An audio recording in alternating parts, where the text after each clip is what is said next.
Hi, I'm James Brookes, and welcome to From the Factory Floor, a conversational podcast about all things startup and tech, brought to you by the folks at thestartupfactory.tech. So welcome everyone to episode 13, somehow we've made it this far, of the From the Factory Floor podcast. Today is all about marketing, and seeing as none of us at TSF are particularly experts, we've invited along Georgia. Hi Georgia. Hi James. How you doing? I'm very well, thank you. Thanks for having me. No, you're very welcome. I mean, you're far better placed than I or Mr. Remond, who's also with us today. Morning. I just hope it's not an unlucky 13, James, this one. Well, I'm certainly hoping not. Burnley won this week, so Jordan North is very Well, City beat Olympiacos last night as well, so it's proving to be a good week so far. And that's, I think that's our quota for football chat for the week as well. So we managed to pick that up all within the intro. So Georgia, do you want to just do a quick introduction to yourself, who you are, what you do? Sure, thanks James. So my name's Georgia Kirke. I run a company called Right Business Results, and myself and my team help business leaders become published authors of expert content, so books, blogs and podcasts, and in putting that content together for them in a done-for-you style, we help them build their brands and become seen and heard as thought leaders in their space. So for any of the astute among you, probably worked out that we're doing a podcast. And it is indeed Georgia that's helping us with said podcast. That's probably a timely reminder as well, just to say we're also doing a book with Georgia that we are due to publish in Q1 of next year, probably January, February time, I think, James. Is that right? Yeah, we're still aiming for mid-January now that my artistic skills have been put to the test and all the expert content has now been written to go into it. So today's podcast episode is all about marketing. So I think obviously as a marketing novice, and also we've got an expert with us in Georgia. I mean, when we're talking about marketing, and obviously Guy, you had quite a lot of experience in our previous life at Cake Solutions. When we talk about marketing, what do we mean by marketing? What's the understanding of it? Okay, so I think, from my slightly less educated perspective than Georgia maybe, but, every business that I've been involved with, small business, startups, marketing is one of the key elements. There's a few key elements. You've got to have the right people. You've got to have the right idea, the right product or service, and then you've got to be able to tell people about it. So that's how important marketing is. It's in the top 5, probably top 3 things that you're going to do with your startup, your new company. So you have to have a proper think about how you're going to market your product, who your audience is, who's going to buy it really. So, and reach out to them and appeal to them. So you need a plan. So hopefully we'll discuss some ideas about how that can be done today. Georgia, what do you think? Yeah, I'd agree with that. And I think where it sort of differs from sales, obviously marketing and sales are really connected. But with marketing, it's, as you've just said, Guy, specifically about the ways in which you put out who you are and what you do to the right people as well. So it's, figuring out who you want to be having your conversations with and then working out how to engage those people using different ways to do that. And I think, James, as well, we, at the Startup Factory, we see quite a varied plethora of ideas and strategies as to how all our startups kind of market, and some are clearly better than others right off the bat. And, then it's a case of trying to help the ones that, probably haven't thought about it enough or don't know enough about it, trying to help them with their ideas. So again, some of the stuff we're going to talk about now, I think will hopefully trigger some of the thought process. And if there's any budding entrepreneurs or people that have already got a startup and they're looking at how to do marketing, hopefully some of these ideas will come in useful.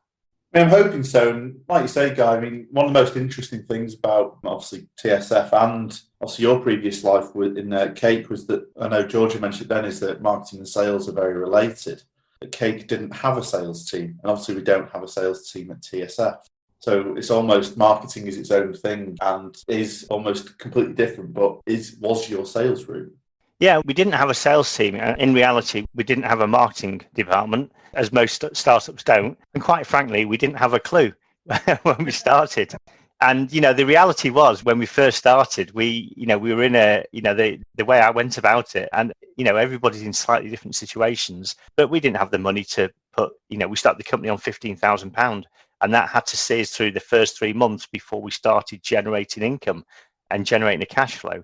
So, even in those days, that was back in 2001, 15 grand wasn't a huge sum of money. So it goes to show that you can do these things cheaply. And quite frankly, we went door knocking on all the businesses in the mill that we were based in. So we were based in a big old cotton mill in Stockport. When we moved into the top floor, didn't even have carpets on the floor. It was that new. I remember Prince Charles coming to actually open it, and we'd been in there a year. So, but the point is, there was a lot of people who were startups in that building. They needed help with websites and basic software stuff, and that's what we did. So I went around and knocked on every door, and we won. The first 12 months of our existence were run on business that we won by doing that door knocking and having a chat with people and introducing ourselves. And they going, well, actually, we need a website, or we need a database, or we need this, we need that. It was all very basic stuff, but it was enough to get us off the ground. So that was the first thing, I think. And then, as we matured as a startup, and we were still startup, we moved into other areas. So I don't know whether you want me to talk about some of those other areas now, or... I think just before you do that, I'd like to sort of bring Georgia and just say, how common is it? 'Cause obviously, you work with a lot of companies and sort of handle a lot of their outbound marketing. Mm-hmm. How common is it companies won't have a dedicated sales team and almost rely solely on marketing?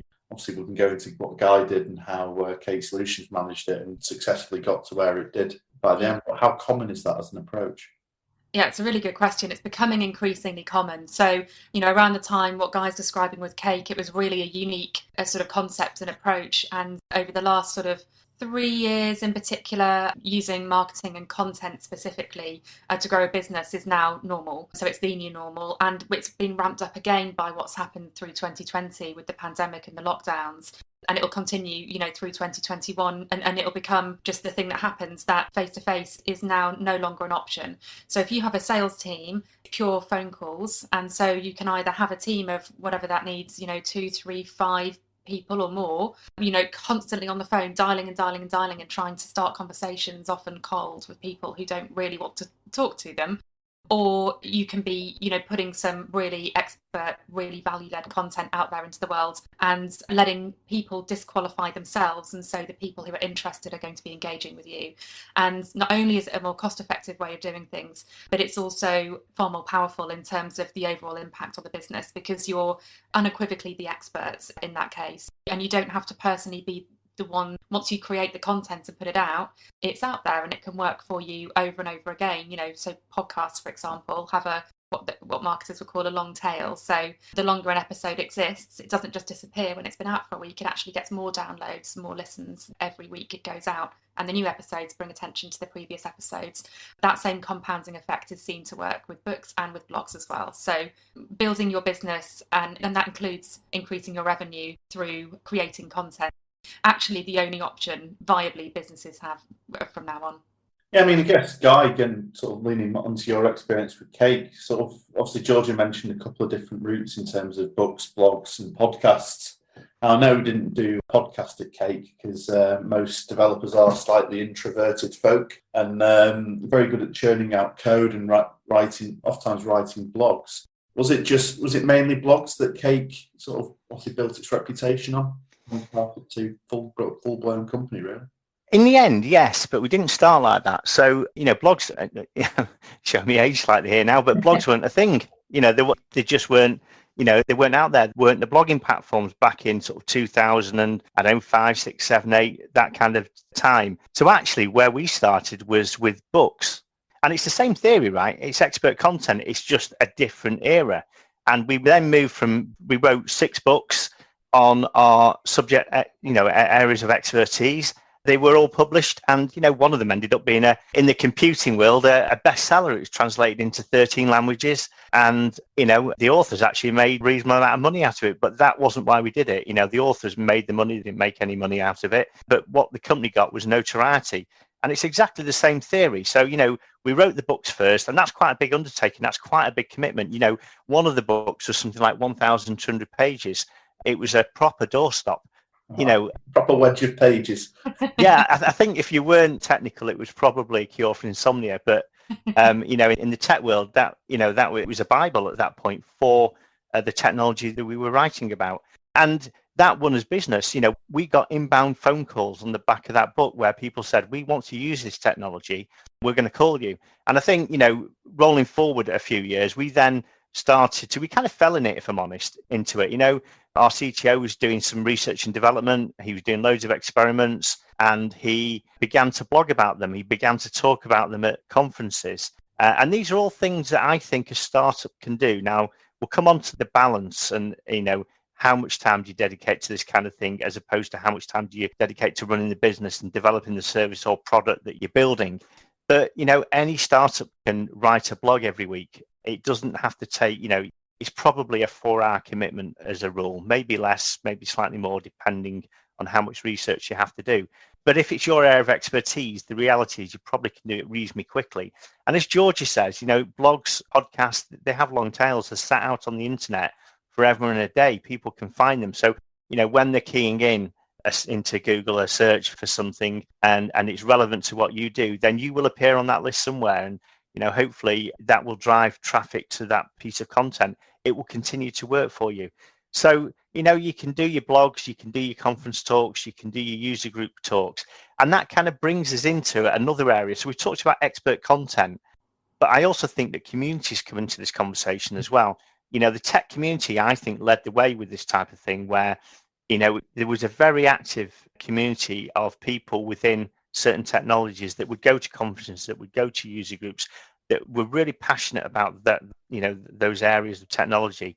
And I think generating expert content and delivering it as a podcast, as a blog, as a user group talk, as a conference talk, whatever it is, what you're doing is you're giving back to your community.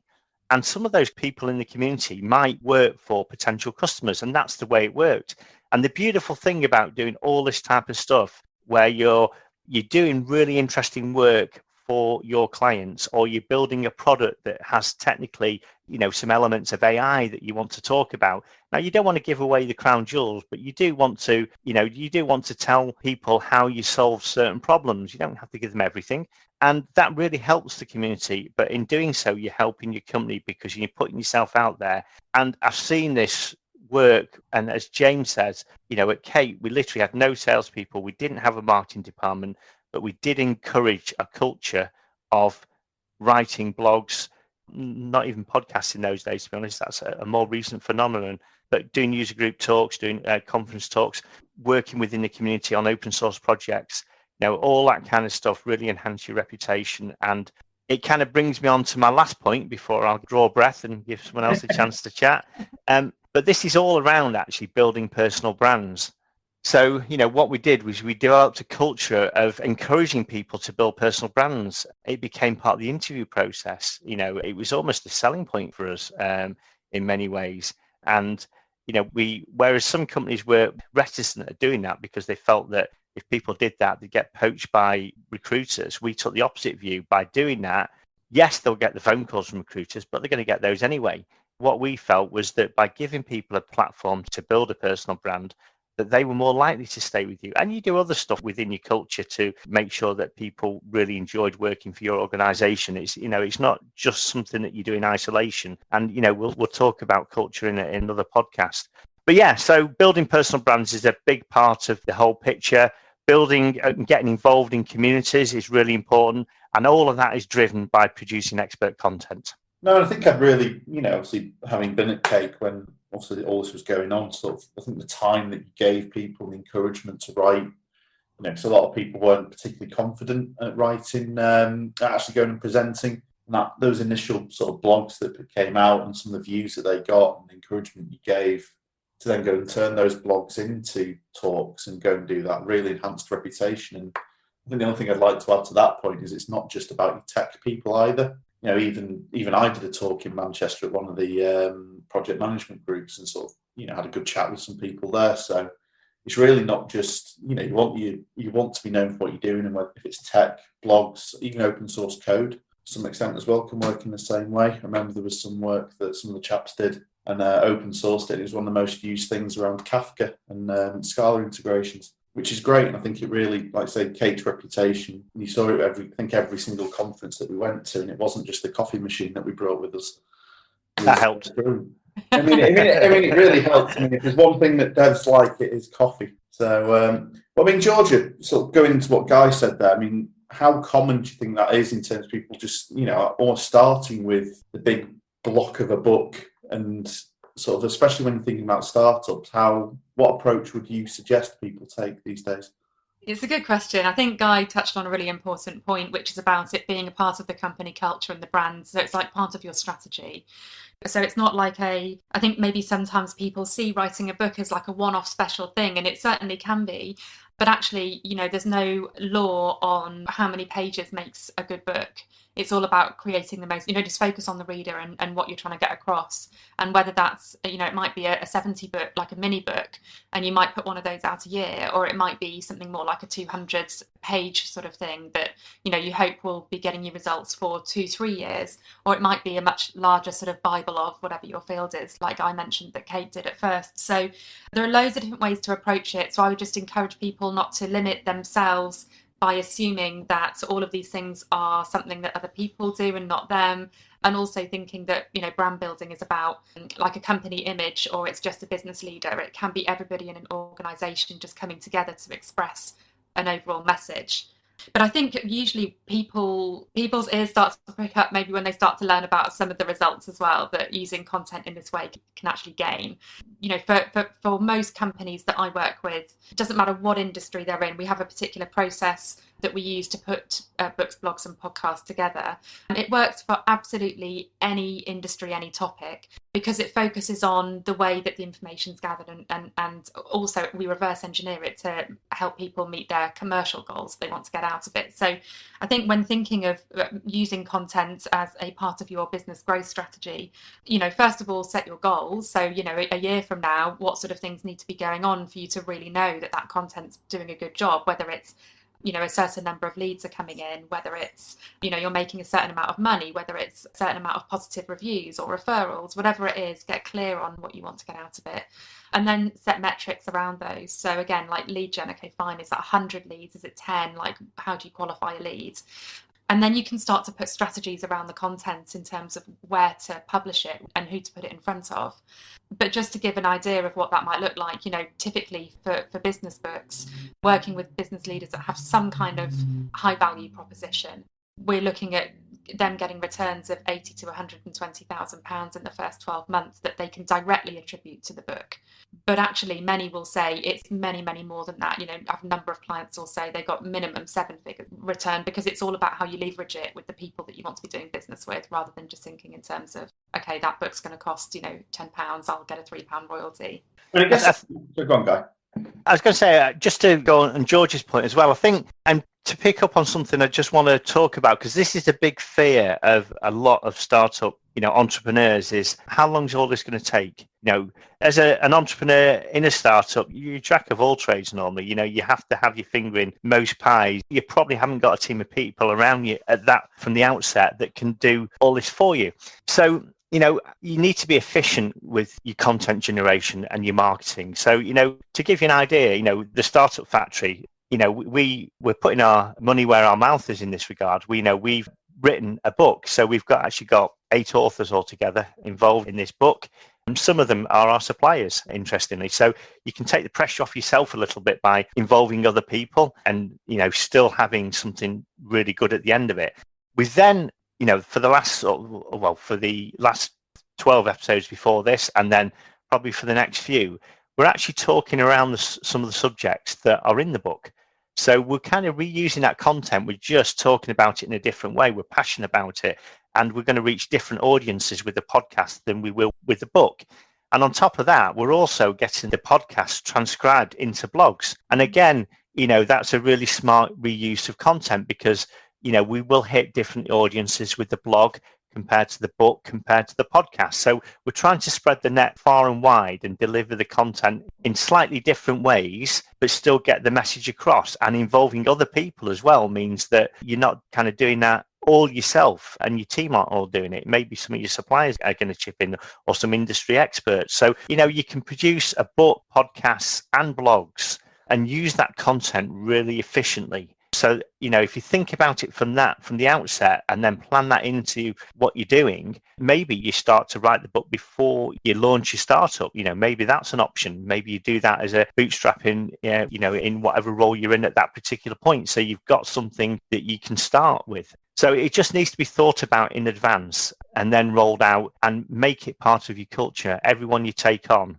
get involved in it, and make an ongoing thing. It has to last the life of your company, not just the first few weeks. You are right. It can't be a one-off. If it's a one-off, it's only it'll get one-off results. You get out what you get back what you put out there. And you are right, Guy. It needs to be a consistent effort. But on the point of leverage that you mentioned as well, turning a podcast audio can be transcribed and then written up into blogs, and they can also be put together after a few months and turned into your next book. But it also means that if you're putting a blog and a podcast out there on a weekly basis, given that it's only a few hours, and you can have these done without doing the writing even, or the editing of the audio, then you're also building a platform, and then you can, when you come to launch your book, you've got a ready audience there as well. So it helps with all of the other marketing that's attached to the content. Like, you can build an email list with your blog and podcast, so that then you can launch your book that way. You can use parts of your book as a download available on your website, and then you can use that to draw them back to the other resources you've got. So, like Guy says, it's really a part of making it a part of your business strategy rather than like a one-off thing. No, I think they're all great points, and I think one of the things is, obviously, when you're talking about all the ways that you can do this, obviously there's companies like yourself that can help do that. And even if you're really bootstrapping things at the start, there are tools you can use, and obviously you can manually transcribe things just to actually get this done, and obviously try and do things as a startup. Obviously, cost is one of those things that you're always trying to keep in mind of. But I think something that we've been alluding to, and obviously I'll try and wrap things up, so now we're getting towards the big 25-minute mark, is that marketing shouldn't just be viewed as a cost and sort of something that's just you do it. And like I say, it's not a waste. It's not something you just do for the sake of saying that. You do it with purpose and intent. Do create the culture which encourages people to write the content. I know, like I say, going back all the way to the Cake days, people were given time to write blogs, prepare talks, practice them at lunch and learns, which is something we mentioned in the culture episode last week, to really get a culture where people want to produce their expert content, and then obviously have someone using tools that are available, or once you get to the stage where you can use people like George to really help accelerate that and really make sure that content's getting in front of the people who want to see it. It can be my one takeaway.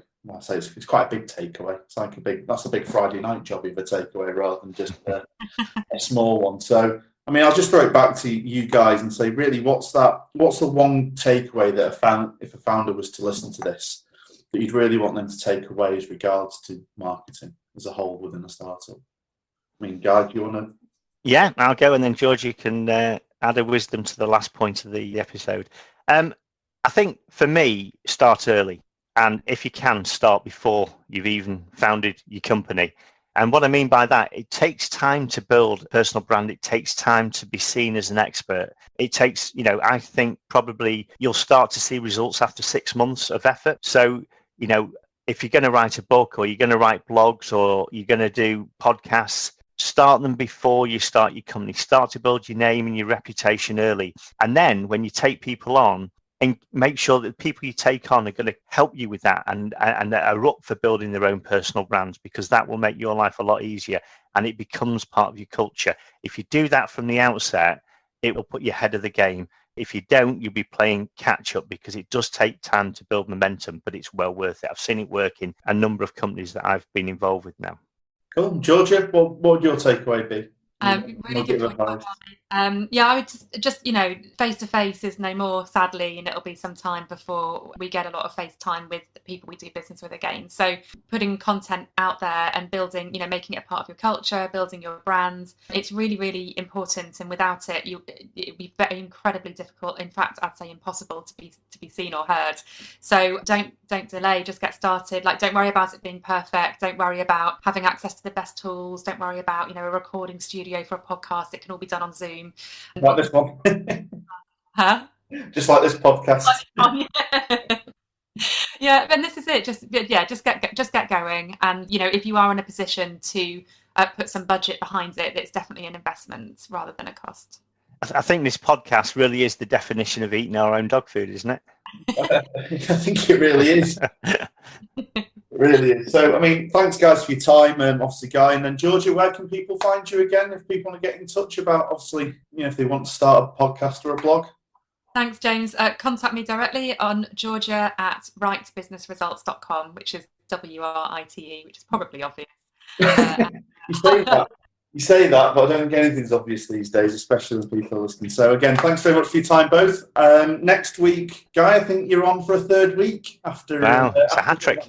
So, and we'll be talking all about the role of the non-exec director. So obviously, and we'll know the outcome of the Man City Burnley game as well, then, James, won't we? Which we may discuss depending on the result. Yeah. So if there's any tension on the call between you, Ian, and I, people can probably guess why at that point. So, but no, thanks again, guys, and look forward to speaking to you next time. Excellent. Thanks, James. Thanks, Georgia. Bye-bye. I think that just about wraps things up here. If you have any thoughts or questions on anything we said today, get in touch, whether that be through our Twitter @RealTSF or email at hello@startupfactory.tech, or feel free to drop in for a coffee and a chat. As ever, thanks for listening.